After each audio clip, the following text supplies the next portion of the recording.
U2NIVERSITY is sponsored by Marco's Pizzeria and Grill in Aston, PA. Make sure you go and try one of their specialty salads, my personal favorite, the tequila lime salad. Or you can go and try their buffalo chicken pizza. Welcome to U2NIVERSITY, and welcome our special guest, Isaiah Mitchell. Yeah. What's up, bro? How you been? What's up, bro? Chilling. Yeah. All right, let's dive into it. Isaiah, like I called him little bro. That's like my little brother. Great relationship, and how long did I coach you for? What was it? 3 years? 2 years? Yeah, 3. Was it 3? I mean, you've been coaching me since till now, so technically like 4. Okay. Junior year. Okay. Yeah. I mean, let's get right into it. You know, TCA years, junior year. Of course, that was a tough year for us here. Yeah. But that was the year to me that you kind of started to get into your leadership role. And you are a great leader. But talk a little bit about that, you know, being a leader, you know, and leading not only your teammates, but you're leading a lot of young guys now. So talk about your leadership role and how you play such a critical role with that. So, I mean, I'll just say starting 11th grade when I became a leader. My first 2 years of high school, 9th, 10th grade, I didn't really get a lot of playing time. I didn't play too much. So, you know, I was kind of like, I was just trying to figure out other ways to contribute to the team. Because, like, you don't have to play to contribute to the team. Obviously, you want to play, right? Right. But you don't have to. So there's other ways you contribute to the team, like talking, helping your guys get better, like just everything, every little thing helps, bro. Right. So, like, giving that leadership to the people who are maybe not as good as being a leader, it helps. It goes a long way. It could push them to be a leader, and it could push other people that's not too fond of talking that are leaders, but they're not ready to open up. You know what I'm saying? Right. So, like, I felt like it was just, like, my role, and, like, I was just called to be a leader. My mom always tells me since I was little that I was called to be a leader. And, like, especially, like, being in the church, I was kind of a leader and everything, too. So it just came up all throughout my childhood. I was a leader. Little league football, I was a leader. Little league basketball, I was always a captain. So it's kind of like it's been instilled in me since I was young. So I just continue to do it. Even now, on my team, I'm still a leader. So okay. And you know, I mean, I watched you guys when you guys were in middle school. You know, y'all had that middle school team, and of course, that middle school team came up to, you know, what we did in high school. And even then, like, you were a leader. You know, you were the smallest guy on the court, which was definitely the funny thing. Like, smallest guy on the court, but the biggest heart on the court. And sure. It's still like that to this day. Like, you're not the tallest, but you do what you're supposed to do, which keeps you on the floor, which gets you on the floor, which, you know, a lot of young guys and people need to understand, like, it's not, about the height or about the athleticism all the time. And it's your leadership. It's your will to win, your will to help, others get better. And that's what that's what coaches look for. Now, kind of diving into, a little bit of, like I said, keeping on the leadership portion, but more on your coach's side, you are a coach and you've been a coach for the past 2 years. Talk a little bit about that, because as a player and still as a coach, as a coach and still as a player, how has that helped you, not only in leadership but as a player? It's definitely helped a lot. Like you said, I was coaching with you the last 2 years. So last year I wasn't as in tune with the coaching right. and things of that sort, because I just wasn't, like, it was my first time, I just wasn't ready for it. But I feel like it helped me a lot in being a leader on, like, just personally as a player, being a leader as a player, being a player leader. Yep. Coaching, because, like, it helps, it makes you step out of your comfort zone. As a coach, you don't got to worry about like your friends, like when you're a player, some players don't want to lead because they worried about their friends, like what they gonna think about them, things of that nature. Yep. But if you want to be a leader, you can't think about that. Jordan said it plenty of times, especially in his last dance stock. Like, he had to push people. The only way he was winning is if he pushed people. He didn't really care. He didn't really care if his teammates really were fond of him as a friend, because he just wanted to win. And they said that themselves, that him pushing them helped them win a lot. So I feel like being a coach, it helped me to lead better, and it helped me to not worry about the little things, but it helped me to worry about the big picture. Right. Because when you're a leader, you need to worry about the big picture. Obviously, you need to worry about the little things leading up to it, but you got that goal that you're trying to get, and whatever you need to do to get to that goal, that's what you got to do. So I feel like that first year, it helped me out a lot. And I feel like this year, it really helped me out coaching this year, because I feel like I stepped up a lot this year coaching, like in practice, just being more vocal. 100%. Like I just feel like I wasn't as vocal, but I feel like it helped me be more vocal and things of that nature. Okay.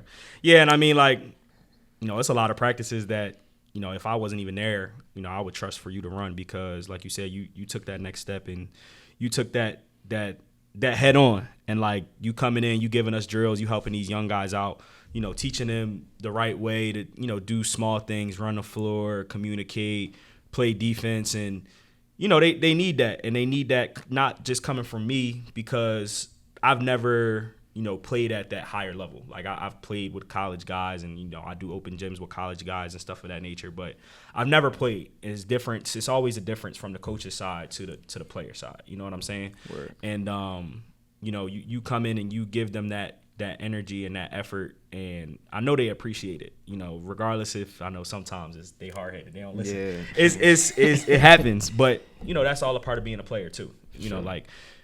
We were both players. We know, like, when coaches is saying something to us, we be like, man, whatever, y'all not on the court. Just like, about to say that. It's different. But when you can see it from the other side, and it's like a thing where, and me and you can speak to this as well, like looking at it from a bench perspective, you see a lot of what the coaches are saying. Mm-hmm. You know what I'm saying? So it's very helpful for you to be doing that for us and helping us out in that aspect.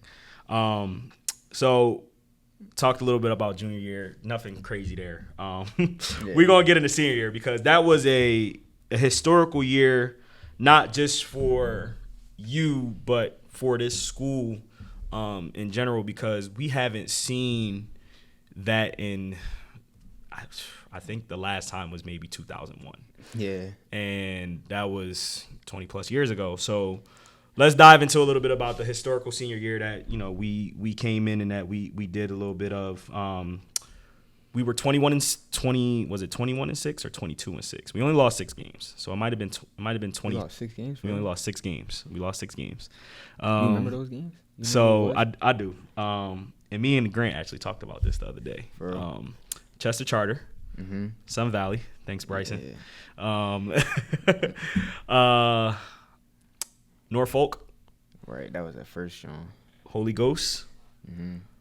Nativity. And then Chester Charter. So we lost Chester Charter twice. Yeah. So, I mean, again, 5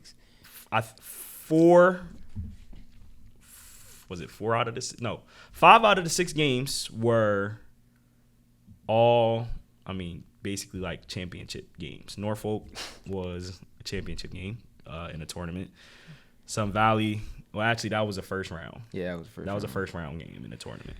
And then out of 4 teams, but right, first round. It was a first round, right? Chester Charter was in season. That was the only in season game we lost. Yeah.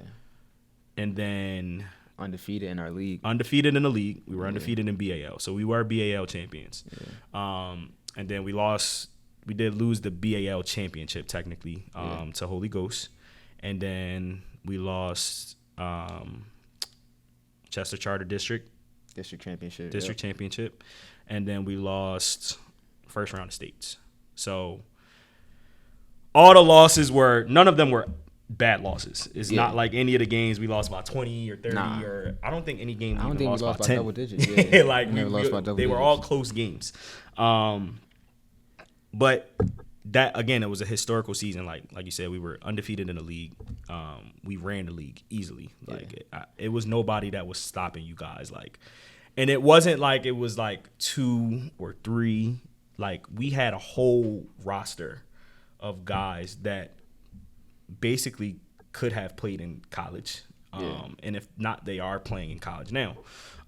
You one of them, of course. And then, your teammate, you guys are still doing your thing up in school. Yeah. But, I'm a kind of spit out a little bit of stats here for you. Do you know what your season high was that year? I actually do. It was a Strawberry Mansion game, right? Yep. Yeah, I think it was 25. 25 Strawberry Mansion games. That's actually my highest. Yeah, highest in high school. Okay. Highest yeah. in high school. Okay. You had 25, 5 assists, 4 steals, 3 rebounds. You shot very efficient. Now, I wasn't the best stat keeper as the assistant coach because I was coaching at the same I was time. trying to coach at the same time. Exactly. So I'm into the game, but I honestly don't even remember the game because I think I was more focused on the loss from the first night. Yeah. But I was sick that night too. That was the game before that we lost to Sun Valley. Right. What's the name? I was supposed to play my hometown team, Academy Park. Right. They was in that tournament. I was sick. We lost that game. Yep. A lot of my little league coaches was at that game. I was sick. Yeah. But it's cool. So I wouldn't define you as a scorer. You are definitely a pass first point guard. Mm-hmm. You're a defender first too as well.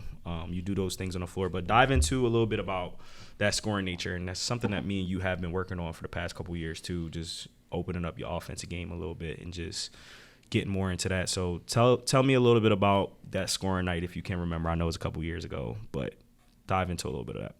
Yeah, I'm gonna start with I'm gonna just give a brief overview. Like my junior year, I played my junior year, but I didn't get the minutes I wanted. Right. Like I didn't get the minutes I got senior year, obviously. Yep. But I feel like that my junior year to the summer after junior season into my senior year is like when I really locked in. Like I locked in on basketball and stuff, and it I started training with you. Mm-hmm.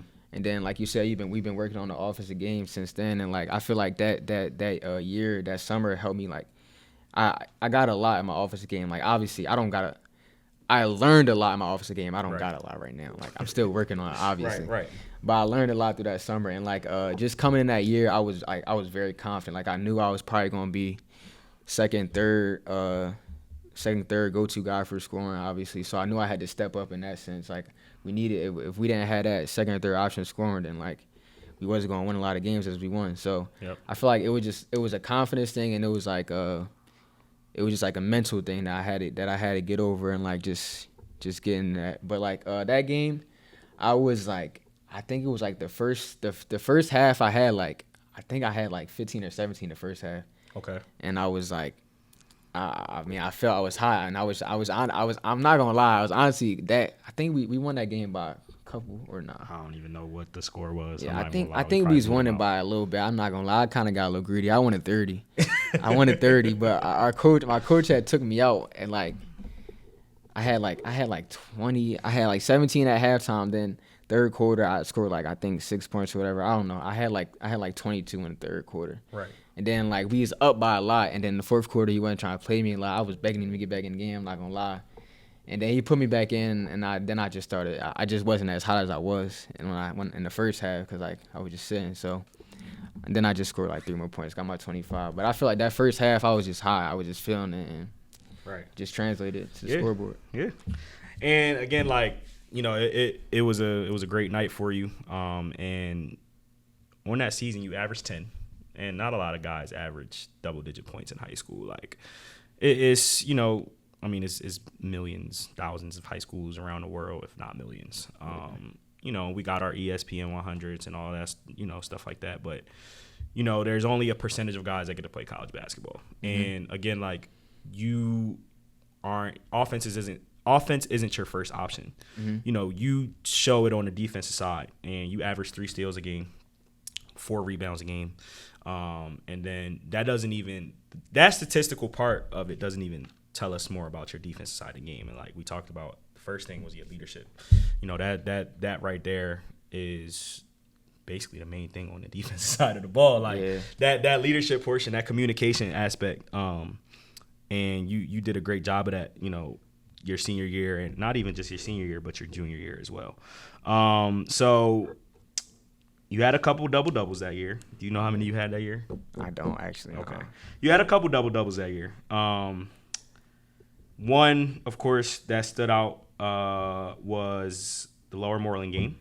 The Lower Moreland game was that our second round of playoffs? It was 3 rounds, right? Yeah, I think that was our second round of playoffs because we played DC the next game. Yeah. So 16-10, that game I think was our second or third game of the year where we scored 100. Mm-hmm. I think it was 104 to 70, something like that. 73. Okay, yeah. So 104 to 73. You had 16 points, 10 assists, and you tacked on 2 steals that game. So again, like that's a great stat line for a high school player. Like, you know, at that time, like, and you know, we were talking a little bit about it before the pod. Like, I think that game we had 5 of you guys in double digits. So starting 5 all had exactly. double digits. The starting 5 had double digits that game. So dive into not just the defensive side, but just dive into that teamwork aspect of it, because that's a game where none of y'all cared about who was scoring. Where y'all had double digits. So talk about that. Talk about that a little bit. It was a goal of ours, cause remember we was talking about our middle school years in the beginning of the podcast. Yep. Middle school, we kind of had the same. We had that same group in high school. We had in middle school. We just missed Carlton New. Yep. And we just added Grant. So we had like the same couple guys, and we added some more guys. But I'm talking about like the starting 5. That's what I meant, the starting 5 that scored. Yep. Yeah. So we made it a goal. Like, we wanted to get 100 points this year, because we did it in middle school. Yep. And we just, like, that game, we was just like hot that game. Like, I don't know, I guess we just couldn't miss. Like, I mean, 104 points in 36 minutes is crazy. Like, it's a lot of points. And we were just hot, and like we got to halftime, and I think we was above 50 at halftime. So we was like talking at halftime. We got to get 100. Like, we was confident in the win. Like, we confident every game, but like we was very confident in that win. Like, we felt like we had the game in the bag, and we just like, yo, we gotta get to 100 points at halftime. So like, after that, we came out at half. We just was like, our goal as a collective team was to get 100 points. We wasn't worried about who's gonna get that 100 points, like who's getting it. We just wanted to get it. So we just moving the ball, working the ball around, you know, just trying to find any way to get an easy bucket. Yeah. And like, when you play as a team like that, the offense just come naturally. Like, if you're not worried about who's scoring, the offense come naturally. Like, obviously, you're going to have your guy. Like, every team has their guy that's going to score the most points. Like, Grant was our guy. Like, he scored the most points usually. Not every game, obviously, but almost every game. Like, he had our guy. But, like, when that guy is, like, unselfish and he passes and we play as a team, it like, the offense just comes naturally. Yep. Especially because, like you said, like you said, I'm a defensive guy. Like, I was the leader on that team. I feel like I was the head leader on that team. Yep. And I preached defense, and like our coach there also, Malik, our coach preached defense also. And like, our defense just led to our offense. Like, we got so many steals that year that just led to that fast break layups. Like, we barely ran half court offense. Teams just couldn't keep up with us. And like you said, our team was deep too. Yeah. So it wasn't like we was getting tired. Right. We had guys. We made subs. We just had guys coming in, flowing throughout the game, and everybody keeping the same energy. Yeah. So, I mean, when you got a team like that, it's bound to happen. Exactly. So we're going to dive into just a couple of these losses here. So I think our biggest loss and our biggest kind of little heartbreak to that season was the Holy Ghost prep game. Now, my thing is with Holy Ghost, I think that's not a you guys game, and I've never talked to Malik really about it. I think we talked about it that night on the way back home on the bus. But I think it was a coaching adjustment that we didn't make that we definitely needed to make, because we definitely saw a defense that we didn't see all year. No, and we were in a shock. Like we were like, man, it's a zone, but we were like, what are they doing? And it was a matchup 2-3. And the way they just played it was great. Like they took Jordan out of the game. They took Grant. I wouldn't say they really took Grant out of the game. I would say more so he didn't have one of his better games that game. Yeah. You had a better game that game. You know, you had 11 points. You stepped up. 5 steals that game. So you did your part. You know, everybody still did their part. You know, don't get me wrong. I'm not bashing anybody or anything of that nature. Because our whole starting 5 really did not have a good game. You know, I can say that outright. But when the coaching adjustment isn't made to put you guys in a better position, it's tough. It's tough on you guys. So not even speaking from a player aspect, again, we're going to dive into a little bit of your coach's side. If you were in my position or Malik's position, what do you think your adjustments would have been for that game, if you can think about that? And you can put a little bit of your player aspect into it too. Right. But what do you think adjustment-wise could have been done for that? Well, first I'm going to say y'all were coaching against a very good coach. Yeah. I mean, we were a 1A school, and they were a 5A 5A, school, and right. somehow in our conference, I don't know how that happened, but Yep. yeah. And I mean, like I said, I was a captain, so you know, the captains we go to the referee, the coach goes to the referee before the game and in the huddle, and we in the huddle like talking to the referees, and the coach is coming up giving us handshakes and everything, and he got like 1, 2, 3, 4, 5 diamond rings, like fat rings, like on his like from winning championships. He coached Right. for like I think 20 plus or 30 plus years, yeah, something like that. He yeah. coached a lot of years, so like he had a lot of experience. So like, I mean, you could say coaching adjustments and stuff like that, but I don't want to put the game all on y'all. You know what I'm saying? Right. Because I mean, that was a great coach and that was a Yeah. well experienced coach. Yeah. But I want to say I mean I'm gonna say the same thing. I'm gonna start from the player aspect, from the same thing. Like, I mean, we got some crazy defenses thrown at us, and it wasn't just a matchup 2-3 all game. They was switching it up on us. Like Yeah. they played man a little bit, then they played matchup. The one that really got me was like they played a triangle in 2. On you and Grant. Yeah, Or on was me it and Grant. Was it on you and Grant, or was it Grant and Rock? No, it was me and Grant. Because I remember I was like the primary playmaker that game. And I guess after halftime, that's when they ran a triangle 2, started the third quarter. And I never, my whole life, I never got boxed in 1. I never got boxed in 1, never got triangle 2 my whole life. So I'm having like, this guy is like face guard me the whole game. And I'm getting frustrated. Like I'm getting absolutely frustrated. And I'm like, I kind of let the team down a little bit. I'm not gonna lie. I was getting frustrated. I was walking up the court. Body language. Like, yeah, body language is bad. I was walking up the court. I was letting them play 4-on-4 at times. And then I was just like frustrated, you know. But I don't know. I like as a player and as a coach, you just got to get through that. Like you got to figure out a way. You can't let your body language. You can't get your frustrations like get the best of you. Yeah. So I would say, I mean, I don't have a definite answer. I'm not gonna lie. That's okay. As a coach, I mean, the only thing you can do is like maybe like call a couple timeouts when they're going on runs. Like I really don't have a definite, because the coach we played against was like experienced. Like I said, I coached for 2 years. Right. The coach we played against was a high school coach for like 30 years. Right. And but that's my second year coaching. Like yeah. I've coached middle school, and of course middle school is more about fun and you know, getting into high school. That was my second year going into high school, and you know, I not to, you know, raise my thing or anything like that, but me and Malik talked before the season and we made adjustments, you know, and I definitely was one of those guys that helped with the adjustment portion of who we were starting, how we were going to do things, you know, the offenses that we could have been running and how everything that we had was flowing. Like, you know, me and him talked about, you know, the 5-out that you guys ran. Like, nobody could guard any of you guys one-on-one.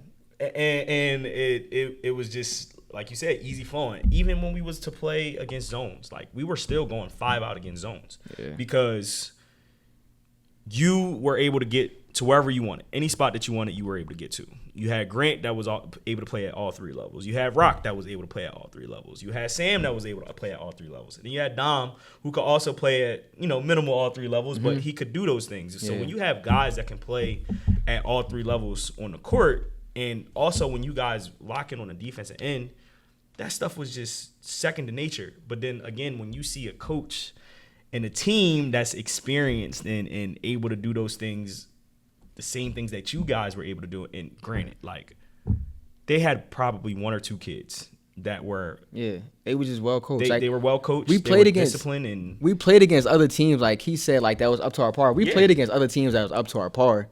But they didn't have a 30-year coach that was just giving out coaching adjustments, switching up every other play. They switching up defenses, and we just like we can't get in the rhythm. You know, we can't get set. We don't know what set to get in if they just switching it every other play. You know, exactly. Especially when we're new and everything. Right. Yeah. So that was a tough game. And then I mean, I think every game leading after that, you know, I mean, we did districts. We won a couple games after district for, you know, district playoffs, and we lost our district chip. And then states was another tough game, tough ride home, because that was a trip too. You know, you guys were officiating was terrible. Bro. It was, but that's what happens when you go upstate a little bit, and you know, things change a little bit. We had 4 people foul out that game, I think. Yeah, I think y'all had 4 guys. 4 out of the starting 5 fouled out that game, which is kind of ridiculous. So, all right, let's dive into a little bit, you know, of college. You're at Lancaster Bible College. Now, we gonna get a little deep here, right? So I talked to your mom a little bit before you went to school, and she said that academically you were, I don't know if this is true. I'm pretty sure it's true. It's your mom, but you were accepted to Howard, right? Mm-hmm. And you wanted to kind of get to be able to do both. You wanted to be able to do academically well, but you also wanted to be able to play basketball. So tell me a little bit more about your decision making when it came to Howard and LBC. Okay, so like you said, I was accepted to Howard. And Howard's a great school. Everybody know what Howard is. Like, y'all, everyone listening to this don't know what Howard is. Exactly. Like, and I also so someone at my church went to Howard. Okay. And he got a lot of connections. He's in sports management, and he actually just graduated this past semester and got a job. Okay. Doing good. So, yeah, he got a lot of connections and everything. So he knew the basketball coach, and I talked to the basketball coach there at Howard, and I had a walk-on spot. I have to try on everything, but I kind of had a walk-on spot guaranteed. Okay. But I just felt like I wasn't ready for that level yet. Okay. Howard's a D1. Obviously, they're not high major D1, but they're D1. I feel like I wasn't ready for that level yet. And I decided to I was getting other looks from, like, other D3s, like LBC, Valley Forge, et cetera, et cetera. Okay. I also got another walk-on opportunity at, I don't know how to say the school's name. That's bad, but I think it's Quinnipiac. Quinnipiac, yeah. Okay. My cousin and her father went there, and they, not Quinnipiac. I did have one for Quinnipiac, but I meant Duquesne. That's what I meant, Duquesne University. Okay. They went to Duquesne. They graduated from Duquesne, and I had a walk-on spot there I could have took because they knew the coach and everything too. So I had a lot of connections and everything. I just felt like I wasn't ready for that level. Okay. Yeah, and I felt like LBC was the better choice. Okay. And I'm gonna just leave it there. That's crazy. I didn't know about the other schools. You know, we didn't talk too much about it. Mm-hmm. I didn't really dive into you guys with college stuff because back then I didn't really know too much about it. Now as a coach of a couple years now, I'm getting to know more about the college aspect and how all that stuff works. And there's always room to grow. And I'm glad whatever decision you made, I would have supported that at the end of the day. And that's for all of you guys. And that's crazy. I didn't know you had a couple of those spots and offers and everything like that. So yeah, I didn't tell a lot of people. Okay, so. I'm glad to hear that, and I'm proud of you for that because that's a big accomplishment to have and to carry on your shoulders and everything of that nature. So. Dive into college basketball. What is it like? What's the experience like? You are learning a lot more. You've grown when it comes to the basketball aspect and also as a young man aspect. So come or talk a little bit about that. College basketball. It is a very different game than high school basketball. Yeah. Very different game. And honestly, I'll go off on a little tangent. Well, not really, but the school I'm at right now is like you call me a defensive player. The school I'm at is like a defensive-minded school. Like, if you not playing defense, you're not getting on the court. Basically, right. you could be like, man, a 20-point scorer, and if you don't play defense, like our coach is not putting you on the court. Okay. Like our best player, his name is Jordan Schubert. He was MVP of our league. He averaged I don't even know. I want to say 18 to 20 points though, and that's a lot. That's a lot Maybe, for college basketball. Might have been more. I don't even know what it is. But I'm all that to say, our best player, the person that scored the most in the whole league, the MVP, he plays defense. If he ain't played defense, he wasn't getting on the court. And our coach drills that into him every practice. Our coach probably gets on him the most.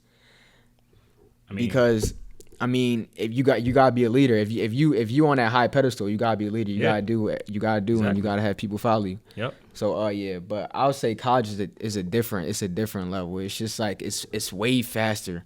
Oh yeah. Our first practice, I was like, man, I was like, man, it's just way faster. Like it's like high school, you kind of cruise, especially if you're one of those top players on your team. You kind of can cruise. Yep. You kind of can cruise through. You can get away with not doing practices sometimes, but like in college, bro, practice you got to be on it every day. Yep. Like, it's the only way you're gonna get better. It's the only way you're gonna get wins. If you're not practicing, you're not gonna be playing. Yeah. You practice how you play. Everyone says it. It might be cliche, but it's really true. Right. So yeah, I feel like college is it's a different level, and it's something that you high school guys that's listening or watching, you should start in high school, like just working your tail off, like always giving it your hardest. Cause like in high school, your coaches might say, "Yo, work hard," but your coaches in college, like if you're not doing that, they'll just sit you. Right. Like they might tell you 1 or 2 times, like, "Yo, you got to pick it up," but if you don't do it, if you're not listening, they're not going to keep babying you. Like we're 18 to 20, sometimes 24-year-olds playing in college, like. Yeah. It's grown men. Like you're not going to get babied there. So you got to be responsible for yourself, and you got to do what you got to do if you want to play basketball. Right. Couple more questions for you because we got to wrap up in a little bit here. So are there? I'm trying to figure out how I can word this. What is the biggest challenge that you're facing right now as an athlete? In college, like, is it the athletic portion? Is it the academic portion? Is it the public image portion of it? I know it's Division III, but it's a lot that goes into being a college basketball player. So talk a little bit about that. I would say it's like time management. Okay. Like that's probably the hardest thing, and that's kind of the easy way out because I'm putting basketball and school and the image into that. But managing your time is like probably the hardest thing you got to do when you go to college, and that's for not even athletes, but just like people that just go to college. Like you're going away from your parents. You don't got your parents there to like do anything to you. Yeah. Like you're by yourself and you're just working by yourself. If you don't do the work, you don't do the work. Right. You just fail. Like you don't got nobody telling you to do your work, come on, like get your grades better, like go to the gym, go work out. Like you either gonna do it and you gonna play, or you're not gonna do it, you're gonna fail. Right. So I mean, that was probably the hardest thing. Luckily at my school though, we got a lot of accountability at my school, and I like that. And as a D3, obviously it's a smaller school, so we got a lot of professors that's like willing to help you out and things of that nature. So that was a pro of choosing a lower division school and like getting the education, because that's what's most important. Again, your education is what's most important. Right. I mean, you're a student athlete. You're not an athlete student. So education is what's most important. Right. But I would say time management and just managing your time. And that's something that you could take with you in life, because time management is not only going to be something that you're going to see in school, but you'll see it on work, and you're already working right now, and you'll see it when you graduate and what you're going to do with your major and everything like that. And just becoming a young man, like it's going to be those little things that you always I always talk about little details and stuff, but those little details are gonna grow and continue to grow, and it's going to continue to make you who you are. But keep doing what you're doing, keep inspiring the kids that's around us, because they don't only see me, but they see you, and they see Jordan and Wellington. So they want you to, they love you guys, regardless if, they, like I said, they hard-headed. But at the end of the day, they appreciate you guys. We was once there. Yeah, right. And I just want to leave you with a quote. Challenge yourself to be uncomfortable. Push past the apathy and the laziness and fear. Otherwise, the next day you're going to have 2 things you don't want to do. Then 3, then 4, then 5, and pretty soon you can't even get back into the first thing. Take that with you however you want to take it. I try to leave you guys with some quotes and just some life things. But like I said, keep doing what you're doing, keep growing, and good luck on your season this year. And again, I appreciate you for coming out. Appreciate everything that you do. That's a wrap.